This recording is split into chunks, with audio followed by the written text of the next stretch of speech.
Universitas Negeri Medan.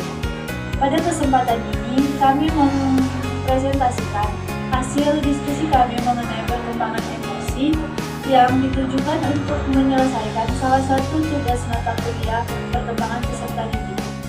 Materi yang pertama adalah pengertian emosi, di mana menurut Bio Lehman pada tahun 1995 dalam mendefinisikan emosi merujuk kepada makna yang paling harafiah yang diambil dari Oxford English Dictionary yang memaknai emosi sebagai setiap kegiatan atau pergolakan pikiran, perasaan, nafsu, dan setiap keadaan mental yang hebat dan kuat.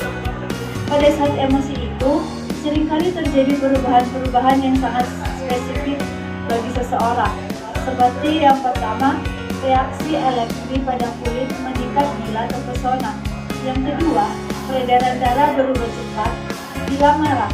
Yang ketiga, denyut jantung bertambah cepat bila terkejut. Yang keempat, bernapas panjang saat kecewa. Dan yang kelima adalah pupil mata membesar bila marah.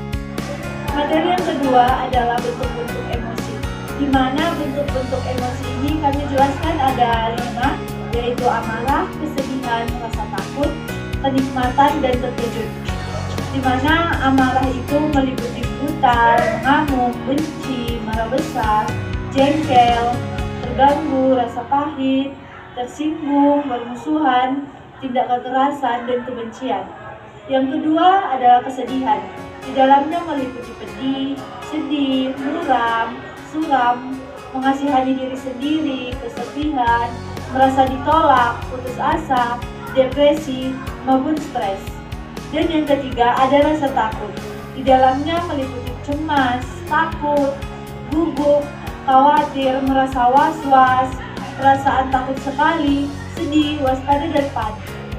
Yang keempat ada kenikmatan, di mana dalam kenikmatan ini meliputi bahagia, gembira, ringan, puas, riang, senang, merasa terhibur, bangga, menikmati indrawi, takjub, terpesona, puas, merasa terpenuhi, girang, dan merasa senang sekali.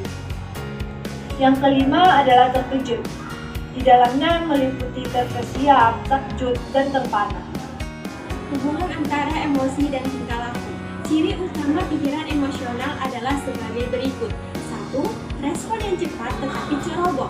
2. Mendahulukan perasaan kemudian pikiran. Yang ketiga, memperlakukan realitas sebagai realitas simbolik. Yang keempat, masa lampau diposisikan sebagai masa sekarang. Yang kelima, realitas yang ditentukan oleh keadaan. Nah, pada saat remaja pasti akan mengalami yang namanya emosi. Dalam emosi ini ada ciri-ciri perkembangan emosi pada remaja. Menurut Bihler tahun 1972 membagi ciri-ciri emosional remaja dalam 2 rentang usia, yaitu usia 12-15 tahun dan usia 15-18 tahun. Ciri-ciri emosional remaja berusia 12-15 tahun sebagai berikut. Yang pertama, cenderung bersikap cemburu. Yang kedua, ada kalanya berperilaku kasar untuk menutupi kekurangan dalam hal rasa percaya diri. Yang ketiga, cenderung berperilaku tidak toleran terhadap orang lain dengan membenarkan pendapat sendiri. Yang keempat, mengamati orang tua dan guru secara lebih objektif dan mungkin marah apabila tertipu dengan gaya guru yang bersikap serba tahu atau maha tahu. Nah, selanjutnya usia 15-18 tahun.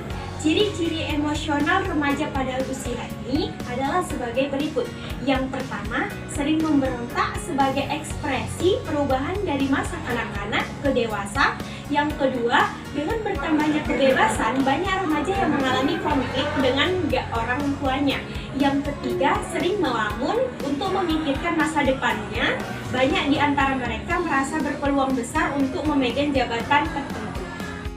Selanjutnya ada yang namanya kecerdasan emosi pada remaja. Goleman mengatakan bahwa kecerdasan emosional adalah kemampuan lebih yang dimiliki seseorang dalam memotivasi diri, ketahanan dalam menghadapi kegagalan, mengendalikan emosi, dan menunda kepuasan serta mengatur keadaan jiwa. Goleman tahun 1995 mengungkapkan 5 wilayah kecerdasan emosional yang dapat menjadi pedoman bagi individu untuk mencapai kesuksesan dalam kehidupan sehari-hari, yaitu sebagai berikut. A. Mengenali emosi diri. Yang B. Mengelola emosi. C. Memotivasi diri. D. Mengenal emosi orang lain. Dan yang terakhir adalah membina hubungan dengan orang lain.